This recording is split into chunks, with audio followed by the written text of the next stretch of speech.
नाही नाही मी दौऱ्याबाबत काय ठरलंय, कधी काय कसं आहे? नाही, फायनल नाही झालं ते आणखी, त्याच्यामुळं आधी सांगित नाही. आधी 6 तारखेपासून काय वेगवेगळे आहे पण निवेदन झालं नाही ना आणखी. ते सुरू करते अर्धवटच सुरू लिहिलेलं आहे. पूर्ण झाल्यावर ते सविस्तर सांगणार आहे. राज्यभरात आता ओबीसी आक्रमक होत आहे, ठिकठिकाणी आंदोलन सुरू झाले, अनेक ठिकाणी टायर जाळण्यात आले. नाही त्याला काय होतं, त्याचा अधिकारी चालून त्याच्यावर काय मी काय बोलणार. पण ते सगळी जी आंदोलन होत आहेत ते तुमच्या मागणीवरूनच होत आहेत ना. तुम्ही जी मागणी करताय की मराठा समाजाला ओबीसीतून आरक्षण द्या, आणि त्याला विरोध करण्यासाठीच हे सगळे आंदोलन होत आहेत. त्यांची जी मागणी त्यांनी ते करतील, माझी मागणी आहे माझ्या समाजाची, आम्ही आमच्यावर ठाम आहे. त्यांच्या ह्याच्यावर काय बोलायची गरज नाही, ज्याला त्याला अधिकारी. मी पहिल्या दिवसापासून म्हणतोय.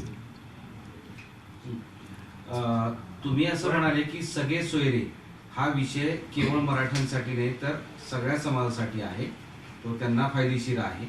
पण आता ओबीसी नेत्यांकडून असं सांगितलं जाते, ती दिशाभूल आहे का नाही तुम्ही त्याबद्दल सांगा, की सगळे सोयऱ्याचा कायदा जर लागू केला तर ओबीसीच्या आरक्षणाला धक्का लागणारच आहे, मात्र अनुसूचित जाती आणि जमातीच्या आरक्षणावरही वरवंटा फिरणार आहे, असं त्यांचं म्हणणं आहे.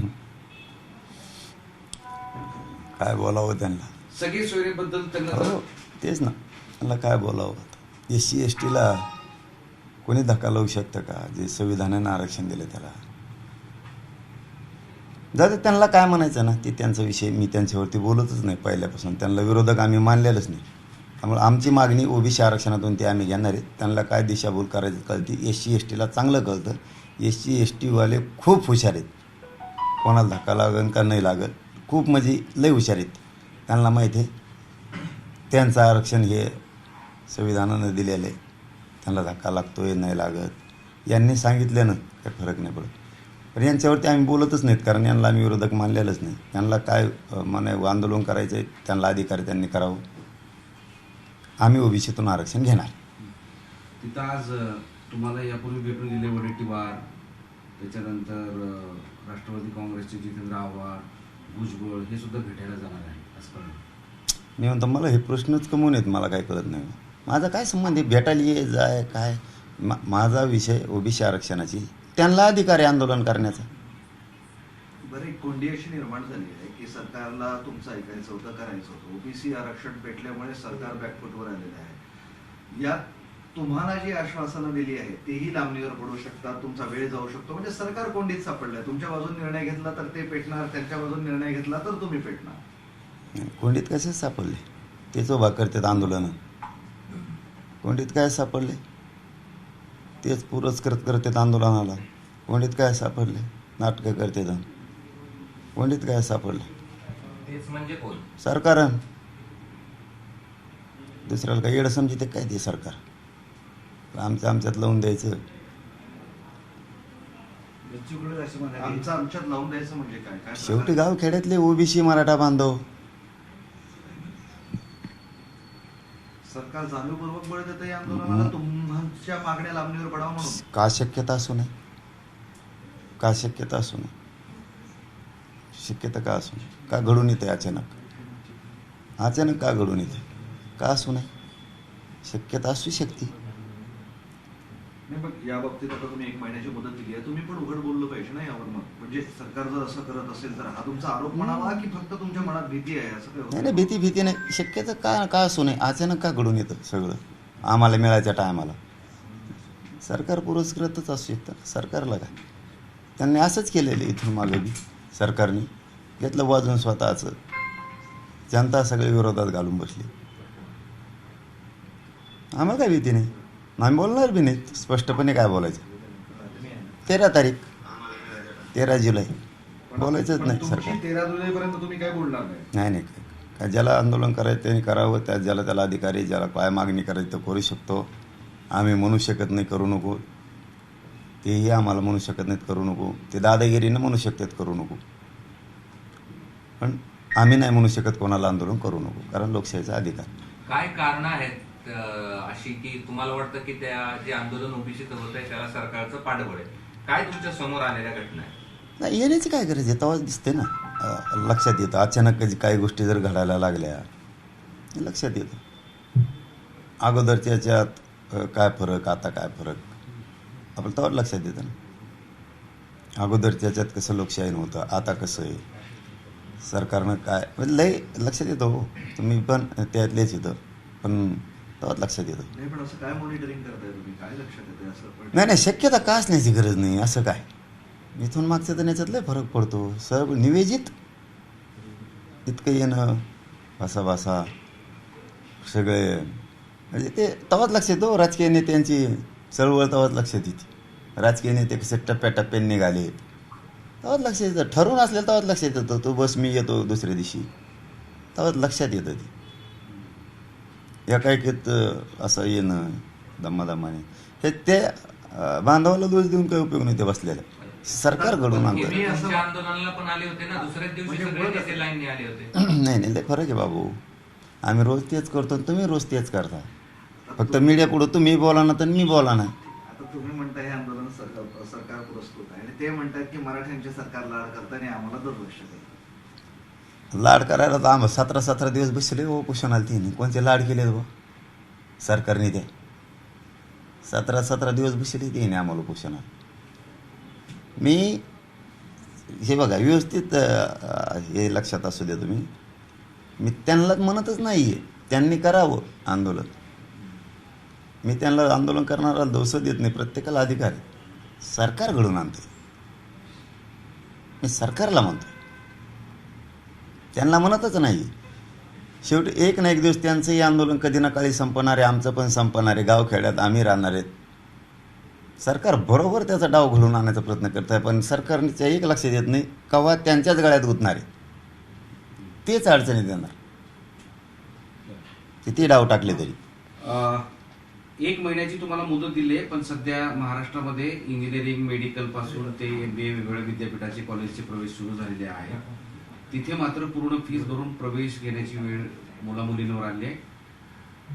त्याबद्दल तुमचं काय म्हणणं आहे? पोलीस भरतीमध्ये आता वेगवेगळ्या भरती पण शिक्षण पोलीस भरतीमध्ये ज्यांच्याकडे कुणबी आहेत त्यांना OBCतूनच घेतलं पाहिजे.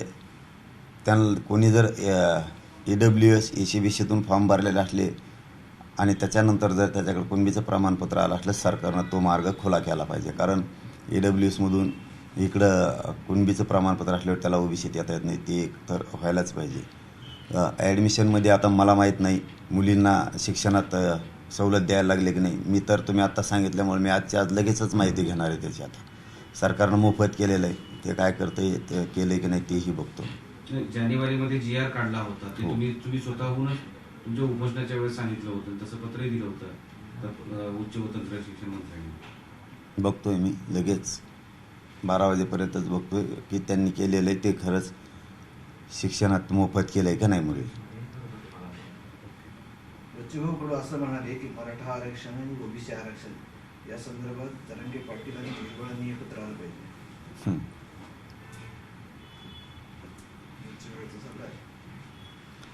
बच्ची भाऊन दुसरा सल्ला द्या ना म्हणा. असा सल्ला कशाला दुसरा एखादा असेल ना. तुमच्या उपोषणाच्या वेळेस जे पाठिंबा देणारे प्रकाश आंबेडकर होते, ते याही वेळेस OBCच्या नेत्यांना, तिथं उपोषण करणाऱ्या कार्यकर्त्यांना, नेत्यांना पाठिंबा दिलेला आहे. त्यांनी फोनवर पाठिंबा दिला, मी भेटणार पण आहे असं ते म्हणतात. तुम्हालाही पाठिंबा त्यांनाही पाठिंबा. त्यांच्या भूमिकेबद्दल आता काय? नाही बघा, कोणी कोणाला भेटावं लोकशाहीत असं कसं मी कसं सांगू शकतो? मग तर ते लय उलटं होईल. कोणी उपोषणाला आंदोलनाला बसायला नाही पाहिजे, काय करायला पाहिजे हे मी कसं सांगणार? प्रत्येकाला अधिकारी बसायचा, प्रत्येकाला अधिकारी भेटायला जाण्याचा. मी त्यामुळे तिथं काय ते तसलं इतक्या खालचे विचारायचं नाही हो. मी पण नाही, माझा समाज पण. निवडणुकीच्या अगोदर तुमच्याबरोबर मराठ्यांची मतं मिळवण्याचा प्रयत्न होता का, अशी एक चर्चा तर होते आहे. आणि आता तुम्ही लोकसभा निवडणुकीमध्ये त्यांना फारसा काही प्रतिसाद दिला नाही, तर मग OBCकडे जाण्याचा प्रयत्न असावा का? त्याबद्दल तर सांग. नाही ते हे बघा, राजकारण हा पूर्ण वेगळा मार्ग आहे. समाजकारण, आंदोलन हा पूर्ण वेगळा मार्ग आहे. त्यांना आंदोलन करण्याचा अधिकार आहे. भेटायला जाणारा जाऊ शकतो कोणी पण. इतक्या खालच्या विचाराचा मराठा नाही की आमच्याकडंच या आणि तिकडे जाऊ नका आणि इकडे जाऊ नका. कोणी लोकशाही मानणारे आहेत आम्ही, कोणी कुठेही जाऊ शकतो. त्यांच्या आंदोलनालाही आमचा विरोध नाही आहे, त्यांना कोणी भेटायला जा याचा विरोध नाही आहे. पण त्यांनी आम्हाला बी नाही केला पाहिजे. परंतु लोकशाही त्यांना करण्याचा अधिकार आहे. आम्हाला काही अडचण नाही त्यांची. किती आंदोलन करा, काही करा, आम्ही आमच्या मागणीवर ठाम आहे. लक्ष्मण हाके असं म्हणतात की धनगर समाज महाराष्ट्रात 2 नंबरवर आहे, परंतु धनगराचा खासदार अजून जनतेतून निवडून आला नाही. काय कारण? तर मला काय माहिती. मी सांगितलं ना, मला त्यांच्या कुठल्याच आंदोलनाला विरोध नाही. त्यामुळं त्यांना मी उत्तरं द्यायची गरज नाही आणि मी त्यांना विरोधक मानलेलं नाही एकाही धनगर बांधवाला राज्यभरातल्या. त्यामुळे मी त्यांना उत्तरं देणार नाही. त्यांनी एक विषय पण असा केला की तुम्ही जानकराबद्दल, धनगरांबद्दल एवढं आपुलकी दाखवत आहे, म्हणजे धनगर समाजाबद्दल. तो जानकरांना पाठिंबा देण्यासाठी त्यांच्या विरोधात किती बैठका घेतल्या परभणीमध्ये? किती वेळेस म्हणलं पाडा, सांग ना म्हणा कोण आहे ते सांग ना म्हणा आधी. मग बोलायचं कोणकडे बी. आम्ही जितका दिवस म्हणतो ना आम्ही विरोधक नाहीत तितकं तुम्ही बोलायला लागले का मग तिकडून? आम्ही माया करायचा प्रयत्न करतो आणि तुम्ही उलटं बोलत चालणार. बरं, मराठा समाजाच्या आरक्षण जे आहे ओबीसीतून मिळावं यासाठी जे आत्महत्याचं सत्र आहे ते काही थांबत नाहीये. बार्शीतले एका प्रसाद देठे नावाच्या एका युवकानं पुण्यात जिथं जो काम करत होता त्या कंपनीतच गळफास घेतलाय. सामान्य जे लोक आहेत त्यांना आपण काय आवाहन करणार आहात या सगळ्या घटनांनंतर? महाराष्ट्रातल्या सगळ्या मराठा बांधवांना आणि विद्यार्थ्यांना, तरुणांना माझी हात जोडून विनंती. कधीच आरक्षण आपल्याला मिळणारच नव्हतं, ते आरक्षण आपल्याला मिळायला लागले. आरक्षण मिळत नाही म्हणून कोणी आत्महत्या करू नका. आरक्षण दिल्याशिवाय मी हटणार नाही आहे. त्या आरक्षणापायी कोणाचा नंबर जर लागला नाही तर निराश होऊन आत्महत्या करू नका. आरक्षण नसल्यामुळं कोणी नोकरीपासून वंचित राहिला तरी आत्महत्या करू नका. आरक्षण नसल्यामुळं एखाद्या टक्क्याहून जर एखादा विद्यार्थी मराठ्याचा हुकला तरी आत्महत्या करू नका. त्याचं कारण असं, पुन्हा प्रयत्न करा. आरक्षण मिळेल तुम्हाला काही दिवसानं, त्यानंतर पुन्हा काही प्रयत्न करा, पण तुमचं भविष्य नक्की घडणार. आत्महत्या केल्यामुळं घडणार नाही. तुम्ही कोणीही आत्महत्या करू नका. आज एखाद्या टक्क्याहून हुकला असाल तर हुकू द्या. मी आरक्षण मिळूनच देणार आहे. आणखीन 1 वर्ष जास्त लढा, आणखीन 1 ते 2 वर्ष जास्त शिका. आरक्षण मिळाल्याच्या नंतर पुन्हा तुमचं जी इच्छा आहे ती पुरी होईल. पण कोणीही आत्महत्या करू नका आरक्षण नसल्यामुळे. मी घेतल्याशिवाय हटत नाही. मला एकही मराठ्याचा माणूस कमी होऊ द्यायचा नाही आणि तुम्हीसुद्धा एकही जण कमी होऊ नका. ही माझी सगळ्याला हात जोडून विनंती. हुकली नोकरी तर हुकू द्या. तुमचं जीवन माझ्यासाठी महत्त्वाचं. त्यांनी जी सुसाईड नोट लिहिली आहे त्यामध्ये त्यांनी आग्रहाची विनंती केली आहे पंकजा मुंडे, भुजबळ, हाके, शेंडगे, तायवडे, टी.पी. मुंडे, गायकवाड, आणि असं म्हटलं की आमची विनंती आहे की कृपया आम्हाला आरक्षण मिळू द्या. नाही, ते नाही समजून घेणार. परंतु माझ्या मराठा समाजाला पुन्हा पुन्हा विद्यार्थ्यांना आव्हान आहे की तुमचा जीव आमच्यासाठी महत्त्वाचा आहे. मी पूर्ण जीव तुमच्यासाठी उभा ठेवलेला आहे, पूर्ण आयुष्यसुद्धा. म्हणून तुम्ही काळजी करू नका. मराठ्यांच्या सगळ्या राज्यातल्या सगळ्या पक्षातल्या मराठ्यांनाही सांगतो, विद्यार्थ्यांना सांगतो, विद्यार्थिनींना सांगतो, माय माऊलींना सांगतो की तुम्हाला आरक्षण मिळवून दिल्याशिवाय मी हटत नाही. तुमचा आज नंबर हुकला तर हुकू द्या. खचूनच जाऊ नका. निराश होऊ नका. कोणाला कमी टक्के पडले म्हणून नोकरी लागली नाही तरी खचू नका. थोडंही निराश चेहऱ्यावर येऊ देऊ नका. आज नसेल तुम्हाला आरक्षण म्हणून तुम्ही 1 टक्क्यानं हुकला असता, पुढच्या वर्षी तुम्हाला आरक्षण, पुढच्या टप्प्यात तुम्हाला आरक्षण असणार आहे, पुढच्या महिन्यात तुम्हाला असणार आहे, पुढच्या दिवसात असेल. तेच आरक्षण तुम्हाला पुन्हा मिळणार आहे आणि मी मिळून दिल्याशिवाय थांबत नाही. तुम्ही कसलीच काळजी करू नका. फक्त जीव मात्र एकाही मराठ्याच्या पोरानं देऊ नका. ही जाग सोडून विनंती तुम्हाला. एकीकडे जर आपण पाहिलं तर सत्तेत छगन भुजबळ ओबीसी आरक्षणासाठी मराठा समाजाला विरोध करायचा. दुसरीकडे आपण जर पाहिलं तर आता धाराशिवचे खासदार जे आहेत ओमराजे निंबाळकर हे सांगतात की मराठा समाजाला आरक्षण देणं केंद्राच्या हातात, सरकारनं 50% आरक्षणाची मर्यादा वाढवावी म्हणून. नाही, त्यांना माहीत नसेल कोण खासदार आहे त्यांना की मराठ्यांची मागणी ओबीसीतून आहे आणि 50%च्या आत. महाराष्ट्रातल्या मराठ्यांची 50%च्या वर मागणी नाही. विनाकारण मध्ये घुसळं घालू नका म्हणा. आरक्षणावर बोलायचं तर बोलायचं, नाही तर नीट गप्प बसायचं. मराठ्याच्या आरक्षणावर बोलून मराठ्याच्या अन्नात माती कालायचं काम करायचं नाही, गपचीप राहायचं. हो. कारण आमची मागणी ओबीसी आरक्षणातून. मागायचं तर मराठ्यांच्या हक्काचं मागायचं, मागायचं नसेल तर गप्प बसायचं. केंद्राच्या हातात येईन 15च्या कोणाच्या हातात आहे हे आम्हाला शिकवायची गरज नाही कोणाची. बोलाव तर गोरगरीब करोडो मराठ्यांच्या लेकराच्या बाजूने बोलावं, नाही तर बोलू नाही. चलो धन्यवाद. राजीनामा